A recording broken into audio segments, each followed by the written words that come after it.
Derek Chauvin's conviction is being described as a landmark moment, but police brutality in the US is widely considered a symptom of much deeper issues. In Baltimore, many people believe more work is needed to see real change. If there was an expectation that a trial in Minneapolis would represent a turning point for America, well, come to a place like this and it's clear how huge the challenges are. There is a stark hopelessness in these suburbs of Baltimore. Poverty, hunger, addiction.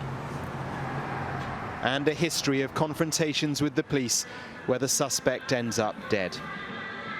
People like Freddie Gray, arrested in 2015 for possessing a knife. He died in the back of a police van. No one was convicted, and the city erupted. Freddie Gray was dead before he ever got into that police wagon. He was born into a living condition that is not set up for him to make it past the age of 25. Kwame Rose is an activist who says police brutality is only the end of a path through a broken society. America, as we know it, was set up on the oppression, the enslavement, the murder, the rape of black people, right? We need to abolish police. Communities can police themselves, right? Can they, though? Yeah. The reason crime is prevalent in Sandtown, Winchester, is because there's no grocery store within miles of that place, but there's liquor stores, right? There's no jobs, but there's dope stashes, right? Those who found opportunity have long since abandoned this place, and yet it is still home for so many trapped in a poverty that is here overwhelmingly black. On a street corner, we met Steve. He'd approached us to find out what we were up to, and we got talking. How hard is it being a dad in a neighborhood like this? It's hard, because when you're trying to live and pay bills and also make your kids happy, it's hard. It's hard. It's a struggle. And I didn't get an education from school. Mine came from prison. What were you in prison for? Attempt murder, assault, different things.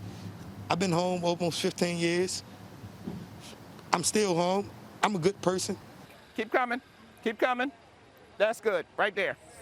Up the road, J.C. Falk runs a food bank. It's his way of trying bottom up to fix the system.